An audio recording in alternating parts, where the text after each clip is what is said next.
Cascade Collective TV here in Seattle, Washington, or Bellevue, Washington, I guess still considered part of Seattle, for the regionals at Uncle's Games. Top 16, match 10. If you look on your little Fantasy Flight sheet, this is match 10 on the chart. With me is SneakySly, aka Anthony. Hey everyone. Alright. You may know him from stimhack.com. It's a great site, go check it out. And here we are, a classic matchup, NBN and Andromeda. Could not get more classic. Could not get more classic. Like, defines the meta. We have James and James, Jim and Jim. I'm James Pfeifer on the left, James Lantz on the right. And I don't know, what do you think? What can we expect from this that we can't already know? Astral scripts and account siphons, and two staples of each deck, really. Yeah, I mean, basically, we'll be looking to see if this NBN is playing mid-seasons or not. And if it's playing, and I think that is a mid-seasons there. I see a Tollbooth, I see an Eli. Yeah, I do see a mid-seasons. Alright, so, I mean, that's kind of one of the ways I really judge the different kinds of NBN is, are you playing mid-season or not, and are you playing Scorched or not? That's like the big way to like kind of group NBN, as far as I'm concerned. So it looks like he pulls an Astro script for his mandatory.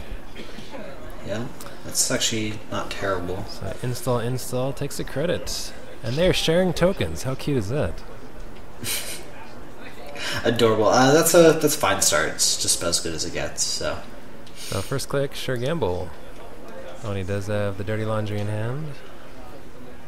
You see a Desperado in there. I don't see. Okay, perfect hand. I always catch myself trying to tilt my head over to the right and see if I can see the hand. I'm like, oh, wait a minute, yeah. This is a video.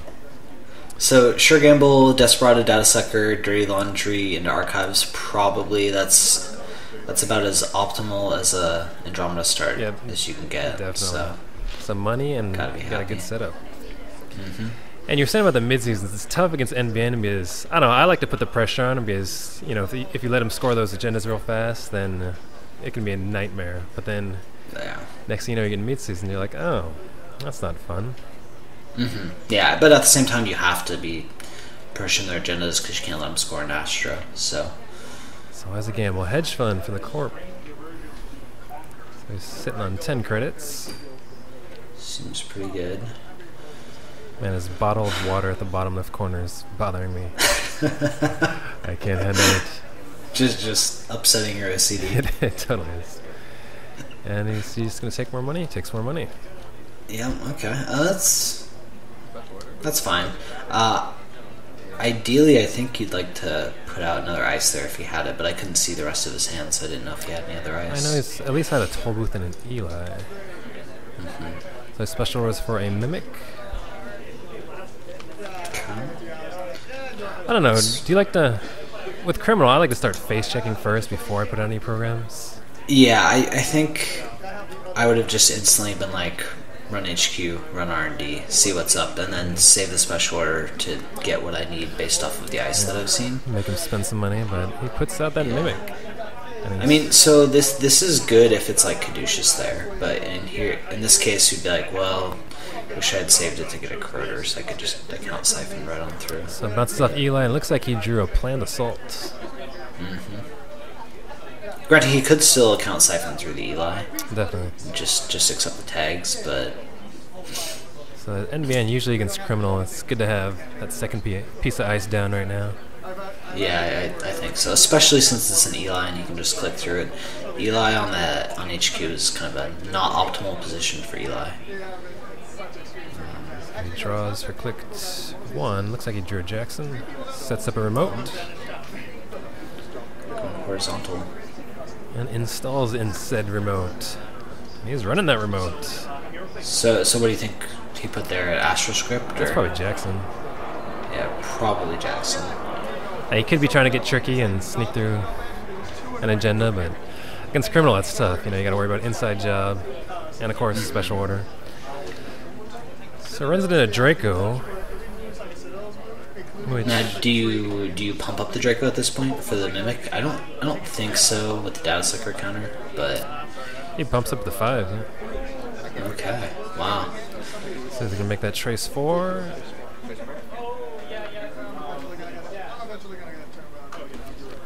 Trace 4. Andy could just get on through by breaking the trace. Well, I'd pay the 3, and because you get one back from Desperado, so it's gonna be a wash at clearing the tag. Yeah. Made that a really expensive Draco. And too. it's Caesar BL at the top, so it was worth it. Yep, definitely. Brutal. My fiance's laughing at our commentary right now. She's sitting on the couch, eating blueberries, as a matter of fact. Blueberries that she picked from our garden. I am jealous. Living out in the country. So this is where, like, pumping the Draco up by 5 is awkward because he could have used that 5 to set up a mid-season now, but now he's short on the money, so...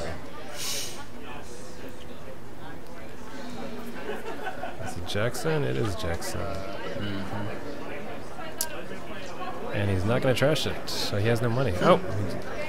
Looks like he's running Scorched. So he's the Scorched and mid-season plan. Cool. Yeah, so now it's like a perfect example. He stole that agenda, he could have mid-season this turn. And yeah, and so that's where I think definitely should just let him pay the 1 to get through the Draco. Like, it's not that much of a difference between paying 1 and paying 3. And plays a sweep, gets back up on money. Is he going to try to mid-season some now, maybe? He's thinking about it. He's got just... Yep, still does it. Cool. So it's going to be Trace 8. And he is... Andromeda is paying to lower the tags. So he's going to get 5 tags. Oh god. He's got tags on his ID, he's got tags for his click counters. Yeah. So confusing. Like a little more separation there, but... Oh yes, he moved the water bottle. OCD it's back. appeased. So he's got no money, 5 tags. I don't know, what do you do? Would you start trying to clear tags right now, or? Not at 5 tags and no money. I don't think so. I mean, I would probably... At this point, he could just account siphon through the... Well, he can't account siphon because there's no money, but I could, like, set up for an account siphon, right? And he's got that planned assault in hand, too. Exactly. So I'd probably set up for a siphon, but looks like he left himself at just 1 credit. Yeah, it's... 5's tough, because it's, you know, it's almost enough that you can clear, but it's almost too much where you just want to be all in. I mean... Yeah, I feel like it would just take so long because he has no real sustained economy in play to get up to the 10 credits he's going to need to get rid of all those tags. So he draws. And MEN just gets money. So he draws for click 1. Yeah, I think you want to go for... Runs Archives for click 2. Okay. I would definitely be hitting the heck out of R&D right now. Yeah. Well, I mean, the Draco, he can't get through the Draco, right? But So, except that he can because he's got infinite data set counters. Exactly. So really, he should just be hitting it for free. Click 3, he's thinking. He draws for click 3. Looks like he pulls a legwork and runs Archives. Trashing Fem. Huh. Just saying he's too poor for that Fem. So he definitely has the tag punishment, just draws the closed accounts. Yeah, with closed accounts and Scorch, he's got to be pretty happy that mid-season went off. His big concern is playing around Siphon at this point, because it's been long enough and Andromeda's been drawing. You probably just have to figure she's got the ability to Siphon you. Yeah. So you certainly can't end your turn at 5 credits with no protection in front of your hand. At least that's what I'd be thinking at this point. He's been drawing and... Looks like he's got a Fast Track, a Beal, and an Astroscript in hand. Imagine he'll probably Jackson those that up. That gets $1. Do you run Plascretes in your criminal decks nowadays? Yes, I do. It's totally reasonable to not run them, but I think running 2 is fine. I've slowly been whittling away from 3 to 2 to 1, and I haven't actually ran a Blast 3 in any deck in a while. I think it's reasonable because I don't respect a lot of the Wayland decks these days, but if you were in like a meta with a lot of super modernism players, you probably want to run. So interesting. So interesting to discard the agendas and then res the wall static and not just use the jacks in there. Yeah. Let's go check out R&D. Season Eli.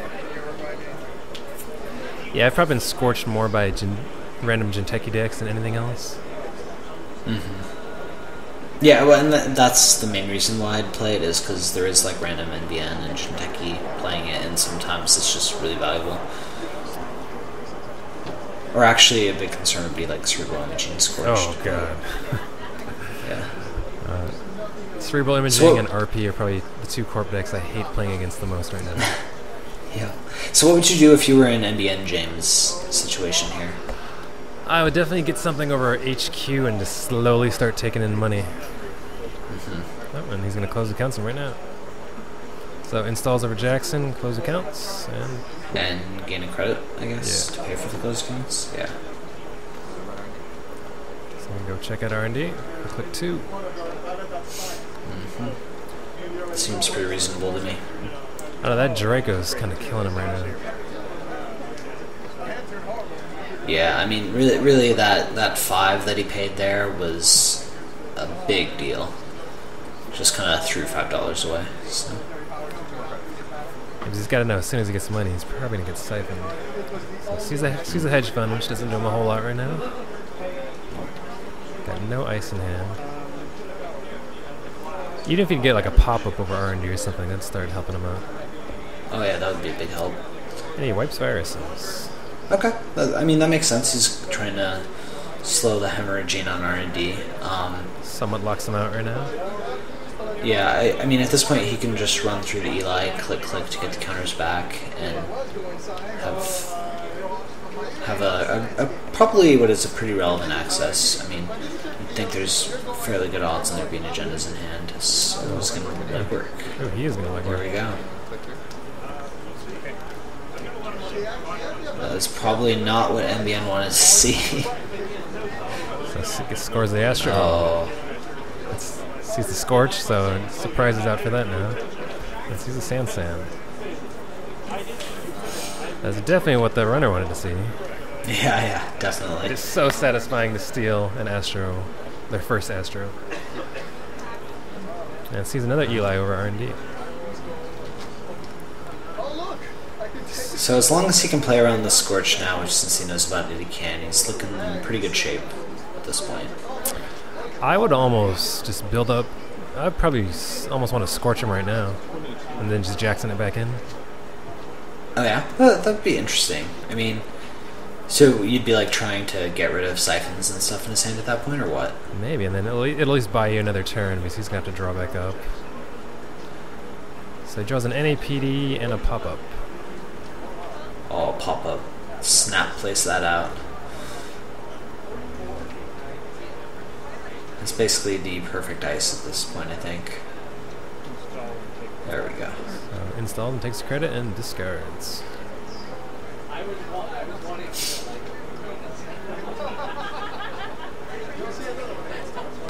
It's interesting thinking back to this because it's probably, this is maybe like 11, 12 o'clock at night right now. At least midnight. Yeah, I mean at this point everyone was pretty dead. So we can't completely judge everyone right now because I don't know, it starts that late at night starts to not even look like Netrunner anymore. It's true. Netrunner is by far the most taxing game that I've played, and when you play it for 12 hours, you're just like a meat popsicle at the end of it. So discards a daily cast and a planned assault. Did you play a lot of Magic back in your day? Oh yeah, played a ton of Magic. Oh, see, I never played Magic. Well, actually, this is the only competitive card game I've ever played, and one thing I've noticed is, at all the tournaments, everyone is really freaking cool. Like, everyone's helpful, everyone's like social and friendly, and from what I hear from all you ex-Magic players, is like those tournaments are, I don't know, they were not fun. The environment is totally different at a Netrunner tournament compared to a Magic tournament. Yeah, it's a lot more rigid at the Magic tournament. But I mean, there's a lot more money on the line a lot of the time. I can see that. I guess it makes sense because, you know, most of the people playing at these big tournaments do it for, well, one, because it's a tournament, and two, for the love of the game. Yeah. So, Andromeda ran through the pop-up. Yep, sees a second Scorched. Oh. Did he discard his first one, or did he keep it in his hand? I'm pretty sure it's still in his hand. I hope it's still in his hand. I hope so, too. That's interesting. That's got to be his out right now. And here comes the Siphon. Yeah. And this is where I think really needed that second ice on HQ.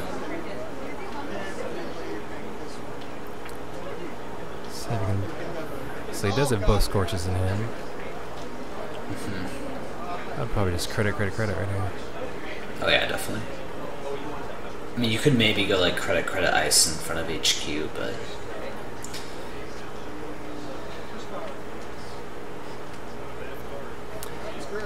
yeah, credit ice, and then he can credit next turn and have the money to res that Eli. yeah.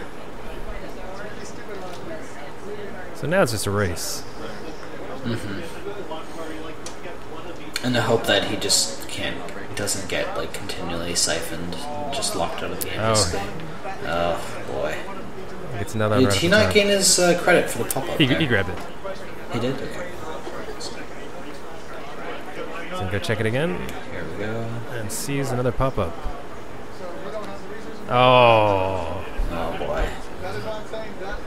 That's going to make it tough. There goes his double Scorch chance.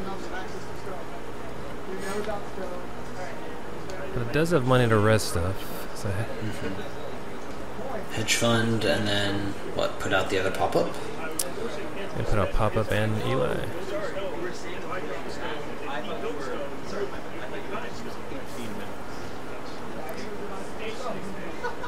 Yeah, I think I like putting the Eli on HQ here. Assuming he has no other ice besides pop-up in his hand. Then you just have to hope that he doesn't get another lucky R&D access. Yeah. Yeah, he's already gotten 4 points off the top of R&D, 2 points out of hand. Well, and he's got a bunch that he's discarded too, so. I think you need to shut down siphons, though. It's pretty important. Definitely. So pays 2 and ices R&D with. Looks like Eli. Yep. So HQ is still wide open. All right. So what is Jim? James. Drawing for the siphons. Gym 1 and Gym 2. So it looks like he drew a hostage.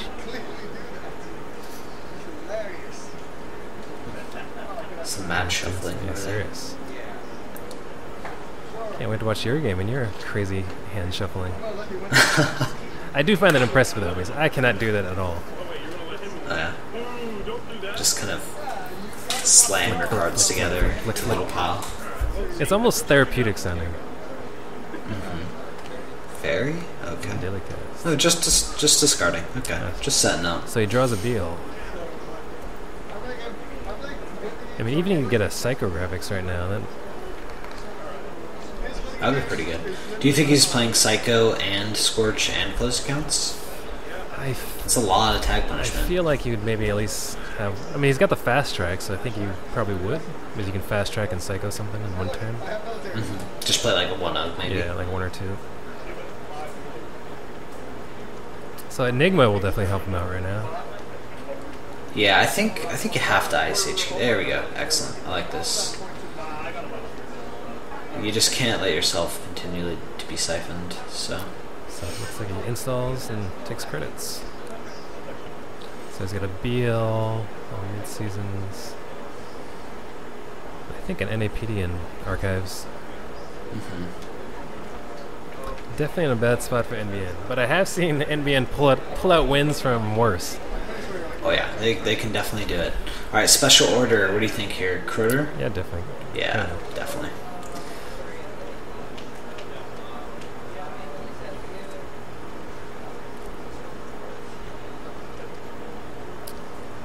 Get the Critter and go to town. I think he's gonna make him run. Run Jackson. No, I'd probably run R&D first, and then run archives, and then go back to R&D. Yeah. Get a fresh look. That would be the... Oh, just going for the siphon. So did he stick a code gate in front of there? I thought he put the Enigma there, hopefully. So, if he did... Oh, that's a wrong choice. Had it been the Enigma, though, that would have been pretty darn good. Awesome. Blanking the siphon. I guess you can res the Sansan here. Is this plan?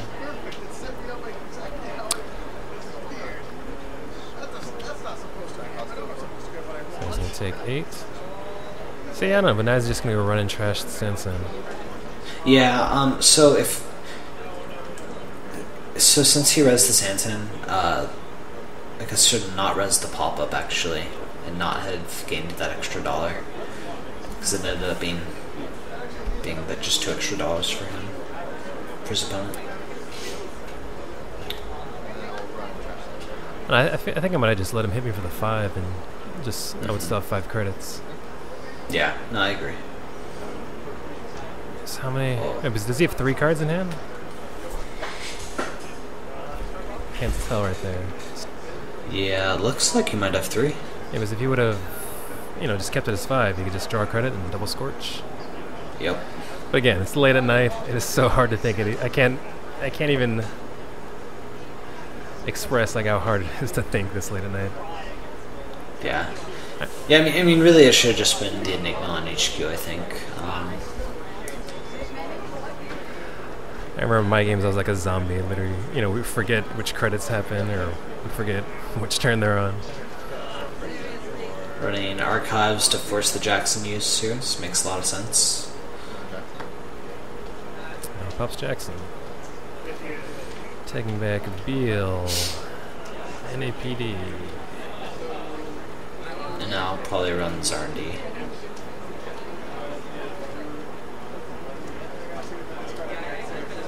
So it's looking pretty grim. I mean, it's 6-0 and he knows about the Scorch. So he had some money for a little bit there.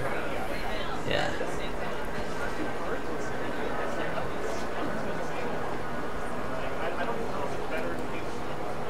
So we can check out R&D.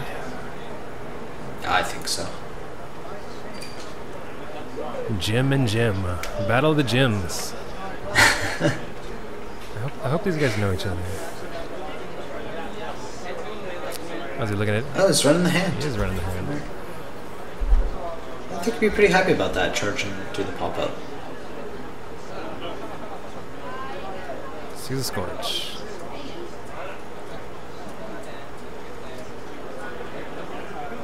Draws a wraparound. 5 cards in hand. Which does him no good right now.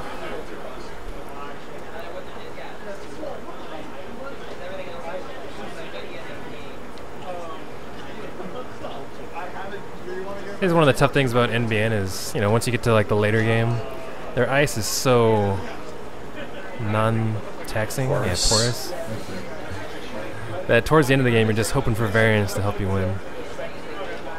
Yeah. Getting the right draws. So what happened with that toll booth we saw earlier? That must have gone over the Jackson then? Probably, yeah.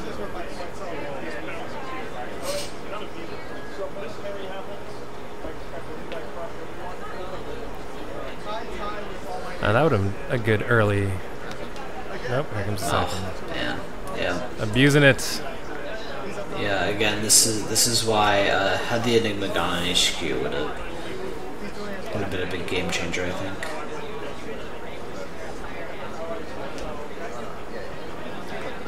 Doing the math. Netrunner makes math fun.